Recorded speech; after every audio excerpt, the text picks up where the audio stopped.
Hello everybody and welcome back. Animal Crossing has a big problem. It actually has a lot of big problems, but I'm only going to be bringing up one in this episode just because if I were to point out all the flaws with Animal Crossing, it would be like an hour long. Although I could say the opposite. If I were to bring out all of the good points, I could also make an entire video on that, but I don't have the patience to sit that long and talk about all that. So instead, I'm only going to bring up one flaw with the game, and this is a flaw that I care about most. I know other people have talked about this and all kinds of other ones, but this is the one I care about most because it's the one that I used to be able to take advantage of with previous games. So what I'm talking about is the ability to only have one island per Nintendo Switch. One Animal Crossing island, that is, should clarify that. If you didn't know, you can only have one town, one island per Switch because the game save data doesn't save per account, it saves per consoles. For Animal Crossing, because it saves on the Nintendo Switch itself, that means that anyone can also access your town on that Nintendo Switch, which is a whole separate problem. That's actually what I was going to be doing this video on, but I decided against that. So in previous games, we'll go through all of them and how this was avoidable and how you could actually have multiple towns per device. Starting off with population growing or just Animal Crossing, whichever one you prefer.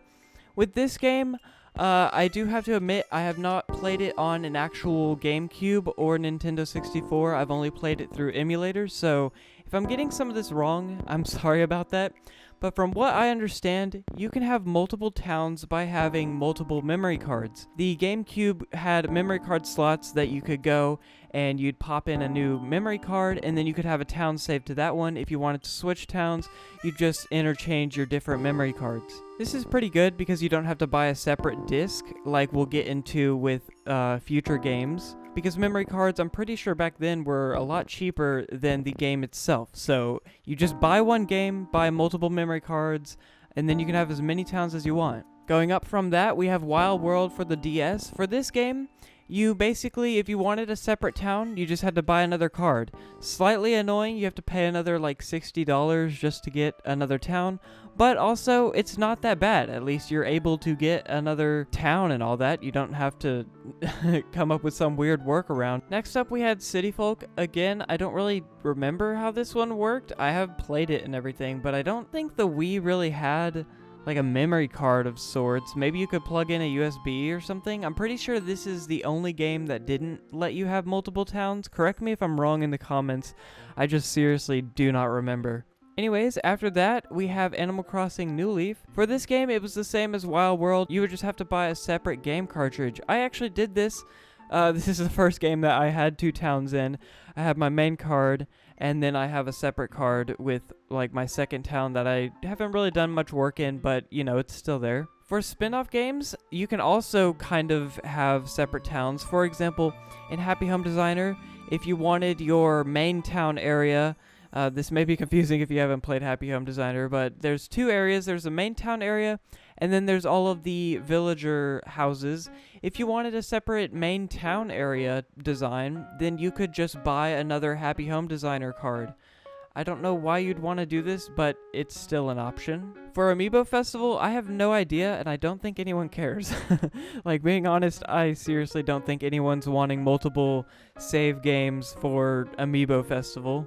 Even Pocket Camp, this works. What you need to do is you can just sign out of your Nintendo account on Pocket Camp and just create a new account with your second email or something like that. So every game except for Amiibo Festival, and I'm not sure about City Folk. City Folk maybe, I don't really know, sorry, someone tell me in the comments if you know. Basically, all the other games, you're allowed to have multiple towns with relative ease by either buying separate memory devices or buying another game itself. And that's where we get to New Horizons. You can only have one save. It's kind of stupid how this works because in theory you should be able to have multiple devices. It's been proven so by the example that I've been using, Minecraft.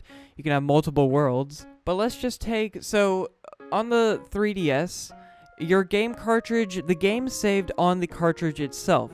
So, if you were to break your DS, but your game cartridge was good, then all of your save data would be there, you would be fine. Now, for the Nintendo Switch, games don't save on the card itself, on the cartridge. Instead, they save to the device. The cartridge is kind of used as like I would call it like a key, kind of. Like, you put the cartridge in, it downloads the game. The only way to access the game is if you put the key inside the Switch, or the key being the cartridge itself, and then you're able to play, right? And this is how all games work on Nintendo Switch, like Zelda and all that. This is actually pretty good because it keeps the memory size of the game cartridges really small. Obviously, this is separate if you buy digital, so just ignore this.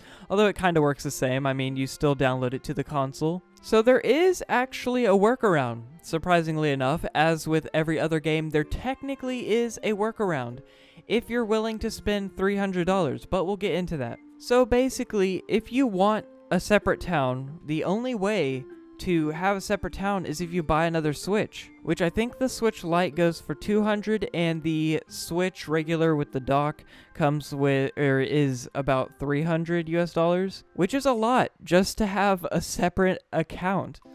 Like, I don't think it's really worth spending that much money just to get another town, if you ask me. I think it would be nice if Nintendo maybe switched it over to where instead of saving per Nintendo Switch, it saved per account. So, for example, my island would be saved on my account, and then with my second Japanese account, I could have a separate island. This would also fix the issue with save data, which is another topic for another day. And basically, they could just fix that and make it where you can now access save data and have your town cloud saved instead of, if you go and lose your Switch or break it, it would just be gone forever. Anyways, I want to hear what all of you think about this. I know a lot of other YouTubers and a lot of other people, maybe even your friends or family, or just people around you have brought this up before, but it's just something I felt like making a video on. If you want, you can go in the comment section and discuss some different stuff about if you are actually fine with this, or if you maybe want Nintendo to also make a change in some way, or even your experiences with this, saying how you had to go out and buy another Nintendo Switch or whatever. Anyways, if you enjoyed this video, go ahead and give it a like, subscribe if you haven't already, and I'll see you all in the next video. Bye, everybody.